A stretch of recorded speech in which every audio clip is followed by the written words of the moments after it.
I'm sat beside my actual TBR shelf because I moved all the books from a massive teetering pile on my floor onto a bookcase because I'm a professional reader now. This angle makes my arm look absolutely huge, which I can't say I hate, but it's a little bit intimidating. It's like I'm going to elbow you through the screen. Hello. This is not the video I'd actually planned on filming. Instead, it's just going to be a book review of one book, which is Days Without End by Sebastian Barry.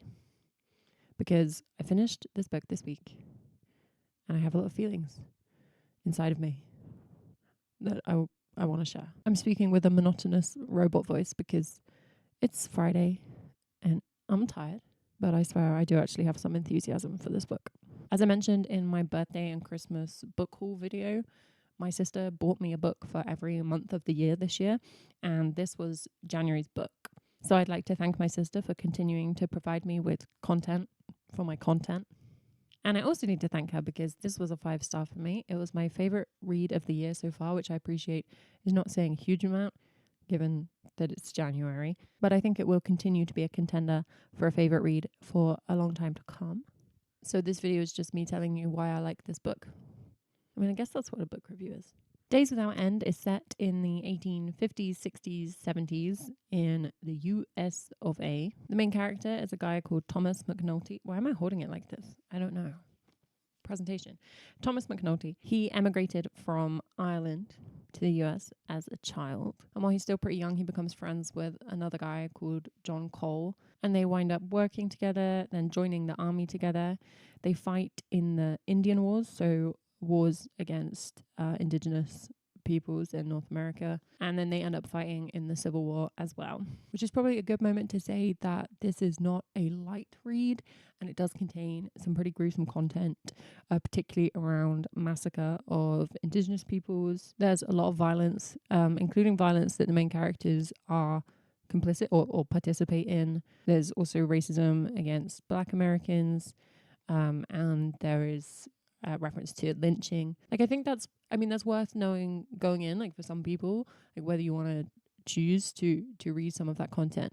But also I think it's important when reviewing the book and like some of the other things I'm going to say, and when looking at the main characters, that the text does not shy away from the racism and violence and cruelty of the period. And it explores several times both how you can get kind of swept up in moments of violence. So both like in a massacre, the kind of weird mood that can come over people and like mob mentality, but also how like very poor teenagers end up in an army, and actually to what extent is there a lot of choice there.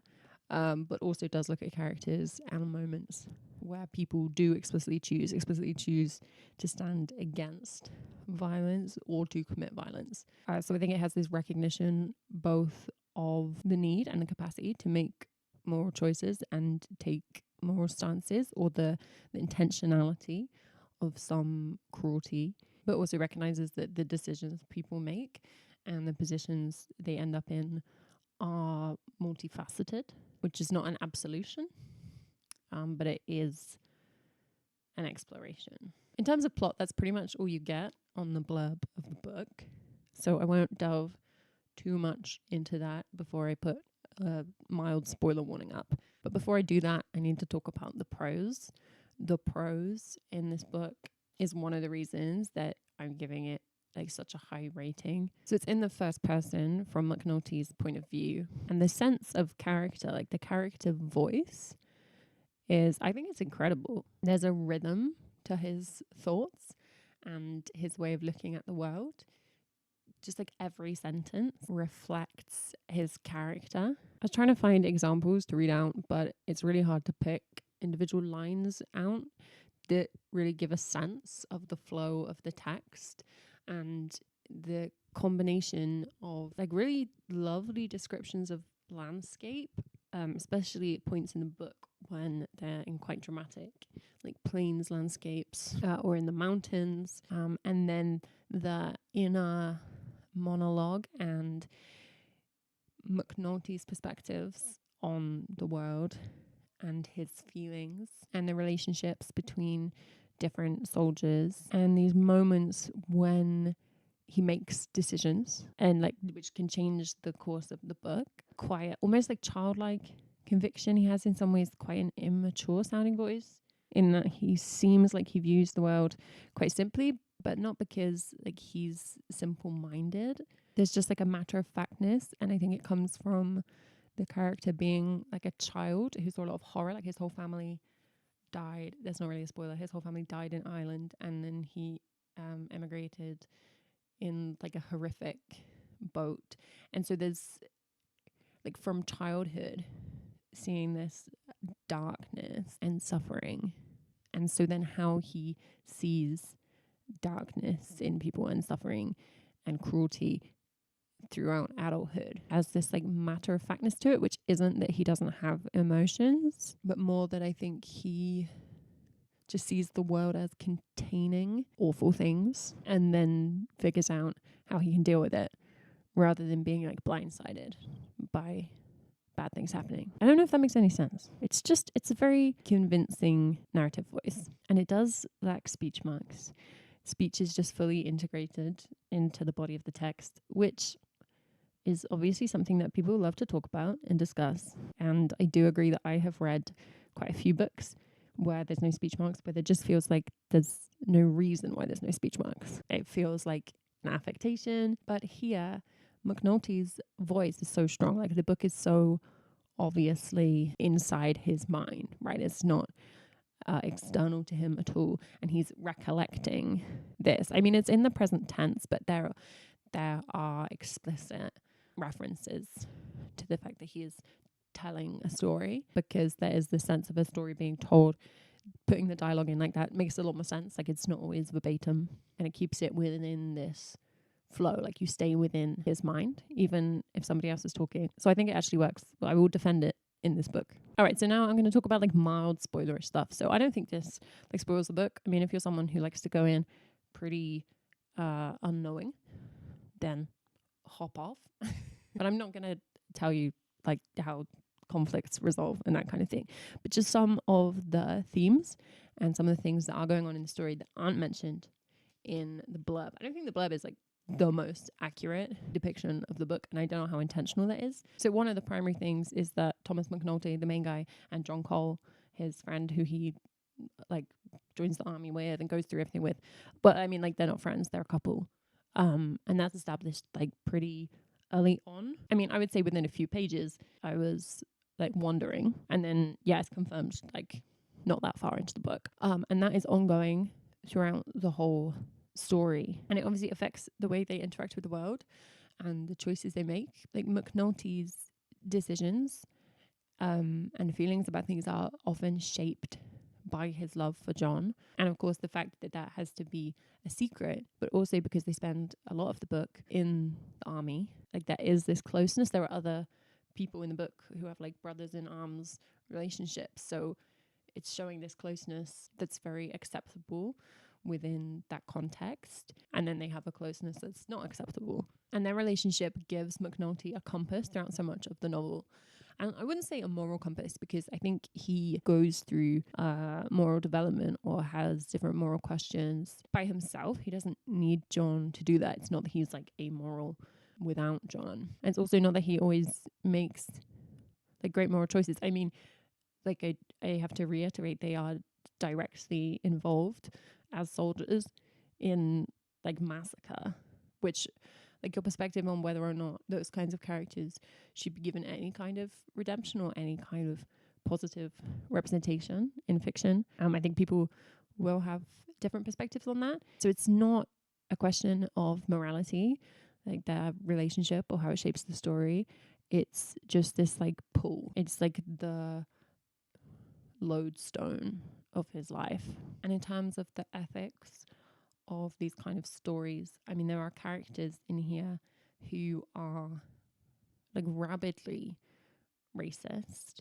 There are characters who are going against the trend of the time, like people in power in the military, intentionally trying to find peace and intentionally showing a lot more respect for the indigenous peoples that they're interacting with. than is kind of typical.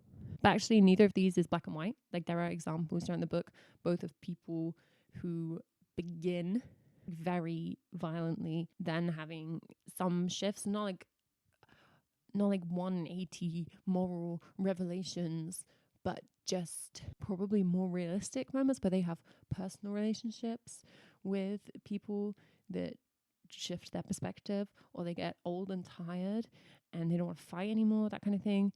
It's not that these people become good people, but they do seem like people. There's also characters who want peace and want to prevent and punish cruelty, who then, when bad things happen to them, go and seek revenge. I think there is a sense throughout the book that a person's individual experiences and like a soldier and like a man's individual relationships and what happens to him do shape and interact with his wider perspectives on the world, his morals, his willingness or not to commit violence. And McNulty and John Cole at least begin somewhere in the middle of these kinds of different positions on interaction between Indigenous Americans and settler Americans. Like, they're very young at the beginning of the book, and they follow orders that are part of a genocidal campaign to like steal land and dispossess people. And then throughout the story, like as they get older, and again, like due to personal experiences, this shifts. Like, I don't want to be an apologist in any way for their participation, and I don't think the story actually has any desire to absolve them, but nor I think does it have that much interest in condemning them. And I think a part of that is a recognition that the lives that people like McNulty lived are incredibly foreign and removed from like those of the reader. Like, the level of poverty, disease, the trauma of the violence, there's an absolute grimness to it, an absolute closeness of death at so many points. I think is part of why this time period is popular in fiction, like especially in films. Stories where people are so removed from comfort and safety. People are so close to the edge all of the time, whether that's from violence or illness or starvation. Like, there's a brutality to it. Like, in some ways, I feel like that's what the story's about. So it feels like a pretty grim recap, but it feels like, okay, that's what the book's about. But then there's a whole other thing that the book is about, which again is like technically a spoiler, but again starts fairly early in the book and is not a single moment of plot, but more like one of the themes. Spoiler alert again. But very early on, like within a couple of pages, McNulty's like telling the story of when he and John were like teenagers. I mean, when they were kids, actually. They start the book, I don't know how old they are. They're like 13 or something. They end up working in this town where their job is to dress up as girls. It's a mining town, and they dress as women, and the miners come and dance with them, like in the dance hall. There's no like sex work involved or exploitation. It is genuinely like just a dancing gig, and that's something they do for money, but it's also something that McNulty like refuses to apologize for. Like, the way he introduces them, this is page 4, is maybe out of respect for the vulnerable soul of John Cole, I might skip ahead violently and avoid an account of our earlier years, except he might also acknowledge that those years were important in their way, and I cannot say either that they constituted in any way a time of shameful suffering in particular. Were they shameful? I don't see eye to eye with that. And that's just something that they do as children for a job, and then they go and join the army. They get older, they get more masculine, and they leave. But it sets up this kind of plot line about gender subversion, and cross-dressing, and like gender identity. And also I think it relays into the masculinity of a lot of these places. Like, they work in a mining town full of men and they end up in the army, like full of men. A lot of these outposts are very male. Boundaries and lines of what is a normal relationship between men or a normal relationship between men and women look different.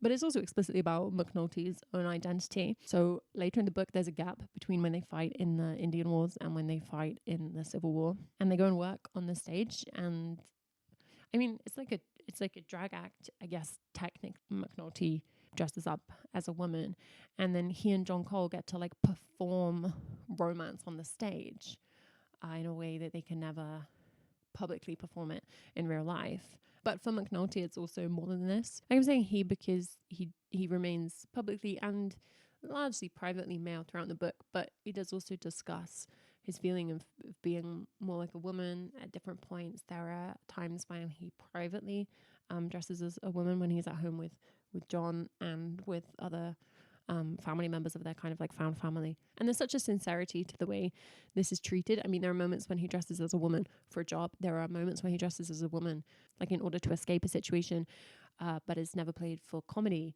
And I feel like I've spent a lot of the time discussing this book being like, by the way, there's a lot of horrible violence that the characters are complicit in, and trying to tease out like what the book is saying about that. I think part of that is that it's not heavy-handed with the way it says things.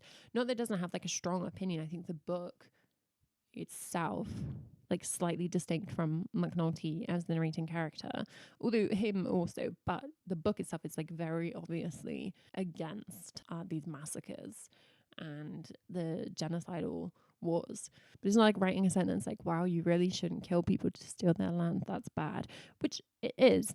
But I think that the power of literature is that it can evoke feeling very strongly, like so strongly. I was tense during a lot of this. I was quite worried about what's going to happen to people and what that was going to do to me. And those emotions and those moments like make such clear arguments. So the argument doesn't need to be text. Like McNulty doesn't need to turn around at any point and be like, wow, maybe this is not a moral action. And I think the book is stronger for that. It enables us to both see that it's not a moral action and also see how people's morals are shaped by the situations they find themselves in and the perspectives of people around them. I think that's important. I don't think that there is as much value in presenting people who commit violence, people who have racist opinions, like in all sorts of contexts, whether it's contemporary or, you know, whether you're looking at books about the 20th century or books about the 19th century. I think there's less point in presenting those people as weird, evil monoliths whose perspectives are entirely incomprehensible. Like, not to say there aren't individuals out there that just have completely deranged racist opinions, but that's obviously not the totality of an army or a movement or people who vote for certain people. I think spending time with some of that complexity like is important. So it's obviously not pleasant to read about these like historically accurate massacres and campaigns, but I didn't feel like they were there just for the sake of it, or that they were there just to kind of give like McNulty and John like something to do in a historical context. Despite that, I will say, like, if you find yourself reading literature and every time that you see like Indigenous characters being portrayed, it's in like a story centering the settlers, just make sure you're reading some books that are the other way around as well. Like, I would say that. I mean, I would say this with quite a lot of books. It can be a book that I really enjoyed. I don't necessarily think it should be like your only source on a time period or a group of people, because this is a book about McNulty, who is a white soldier, and about his relationships, and it includes the stories and choices of Indigenous people and of black people, like black Union soldiers in the Civil War and black people after emancipation, but it's not principally their stories, shouldn't be a principal source. I feel like I've actually found it really hard to sum up this book. I don't know if I'm going to try and edit this and be like, you are saying nothing. Summing up a book is an odd thing to do. Like, a book is the length of a book for a reason. I mean, not always a good reason, but for this book, I think for a good reason. Some of these themes, like, appealed to you. I would really recommend picking it up.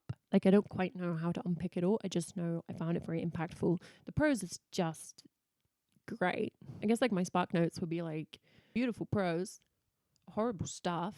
What is love? I don't think Spark Notes is the right option for this book, which is why I decided to do a little video. If I just put this in like a wrap up, like, oh, this was my best read of January, I'd just be like, oh, it's like historical, but it's like exploring themes, but it's like pretty dark. And I think it warrants a bit more musing about. I don't know, if you have like a serious book club, I mean, there's a conversation there. Basically, I think you should read this book, and I think you should talk about this book. Because that's what I did. This does actually have a sequel, I discovered. I went on Goodreads. I love going on Goodreads after I've loved a book and just ignoring any review that's not 5 stars. And it said like Days Without End, like number 1. It says a sequel. The main character of the sequel is the main indigenous character in this book, which I didn't really say who she is. I don't want to spoil too much. She becomes like part of their family, like McNulty and John's family. And she's the main character of the second book. So I think that would be really interesting. I do want to pick that up, although I am nervous because if I don't like it as much, I'll be sad. Definitely in Days Without End, it does explore a bit about that character and how she is like acculturated, is that a word? Into white American culture and what this means for her when she interacts with members of her Sioux family again. What that might look like in a second book would definitely be interesting. And also the narrative voice, like if it's her point of view or if it's third person. McNulty's voice is so strong in this book. It really shapes it, and I think hers would sound very different, much more educated than him, like even as a child, and she has completely different experiences, and she's obviously a woman, she's different race. Her interactions with the world are going to be different. What I'll probably do is leave it a really long time out of fear. I don't really know if this made any sense.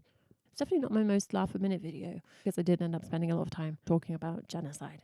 But I would recommend this book, I think, as an example of what literature can bring to conversations about history. And I think the writing has spoiled me a little bit for some other books for the rest of the month. So there you go. Read Days Without End if you want. If you stuck around through all the half-baked spoilers. Thank you. Farewell.